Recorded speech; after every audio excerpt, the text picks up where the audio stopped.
Hello everyone and welcome to another game between Loner and Sen, this time here in the Xel'Naga Caverns. We have Sen spawning as the red Zerg player on the south side of the map. Meanwhile, we have Loner spawning on the north side of the map as the blue Terran. Terran versus Zerg here in Xel'Naga Caverns. A lot of interesting things can happen here. Now, a couple of things to keep track of here on this matchup is the natural expansion is pretty much really exposed and kind of far away from this ramp over here.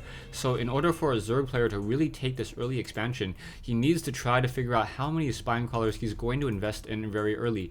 If he tries to use these spine crawlers to protect his drones over here at his natural, other units will simply be able to run up this ramp and try and start to deal damage towards these drones over here. Taking a look at the production tab, we have a couple just a supply depot and a standard overlord being built by both sides. No sort of 6-pool play coming in from Sen, even though these two spawning locations are fairly close to each other.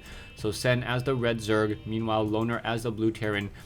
Should be interesting to see what happens here in the Xel'Naga Caverns. So I'm expecting to see perhaps a 14 hatchery or a 14 spawning pool. Those are the two most famous openings for a Zerg player now in patch 1.1.2, and as soon as we figure out what is going to be happening over here with this expansion early on, I can start to make some predictions during this game. We do see a barracks now being laid down by Loner, and I'm curious as to why Loner isn't building a front door here on this ramp. Any Banelings would simply be able to just roll in, or Zergians would simply be able to just run by straight into this base. We do see a drone now coming in, so this is going to be a 14 hatchery over here on the low ground.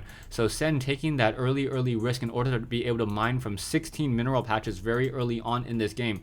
One SCV from Loner will quickly be able to come in here and spot exactly the strategy, and now he sees that there is a hatchery there coming in. He knows that the spawning pool will be a little bit delayed, only so far just placed down about 10 seconds ago, as this barracks now being placed down as well. So a barracks now being placed down in addition to a tech lab.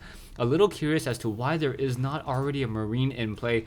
Normally Terran players like to get an early marine in order to deal with that early drone. However, that drone is just gonna grow up to be an extractor here and just sit in that location for quite some time. However, Loner now opening up with Reapers, and I like the positioning on this barracks by Loner. Loner wants to make sure that he does not see this extra barracks over here. We now see one SCV just running around here, and one Reaper will be able to come in and join in on this fight in just a moment. Reapers only take 45 units of time to build, or sorry, they take 45 units of time to build, which is rather long. I believe that's almost longer than a siege tank. I think a siege tank's 42, or is that a Hellion is 42? Somewhere in there. I'll have to try to remember my numbers a little bit more. As this one SCV just still scouting around on the inside here, we do see a second Queen currently being trained up as well, as now one Reaper going out and going to do some scouting. So this one Reaper making its way to the south side of the map, will he be able to get any significant damage done? There is still one SCV, so that SCV can act a little bit as a shield in order to deal some damage. And now those Zerglings, as soon as they see that Reaper, do not want to engage that Reaper.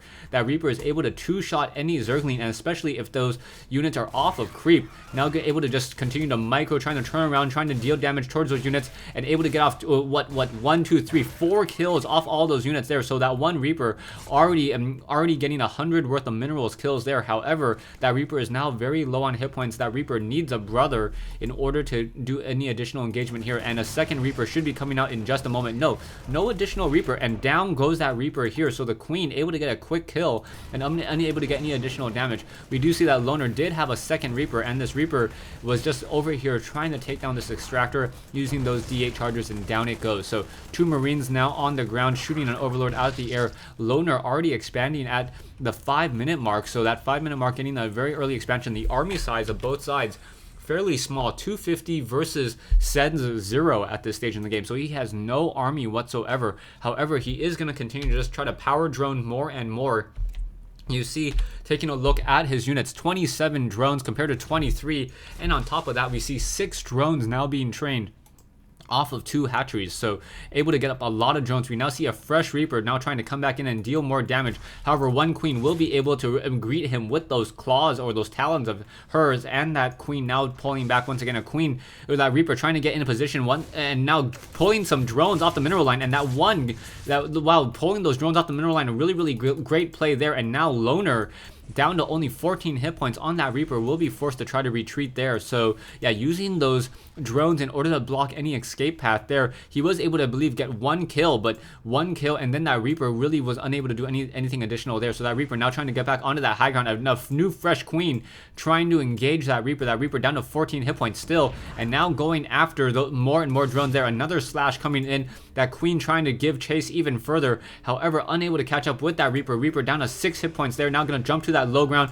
and then find himself on the wrong side of the claw or the talons of another queen. However, we now see a swarm of roaches now moving outside the base of Loner.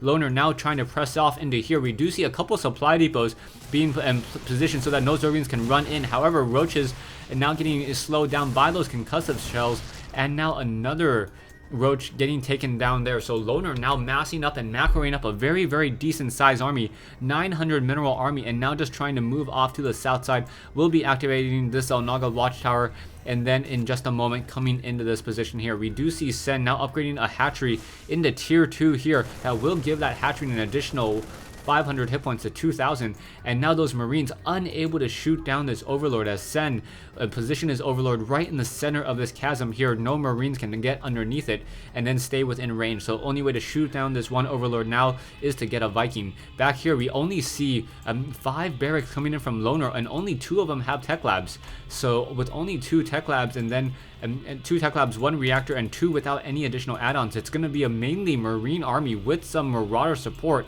And now as these units now move off to the south, and this may be a very, very well-timed push coming in from Loner. Loner will be getting the the stim pack upgrades in just a second. Combat shield also should be done researching sometime during this fight, as these units now just funnel in from the north. Marines trying to deal some extra damage over there. We do see that the Marines and the Marauders are not upgraded at all. Sen, same thing, not upgraded at all, as these Marines and Marauders just trying to use that ball and then moving around together very, very collectively, trying to snipe down more and more units.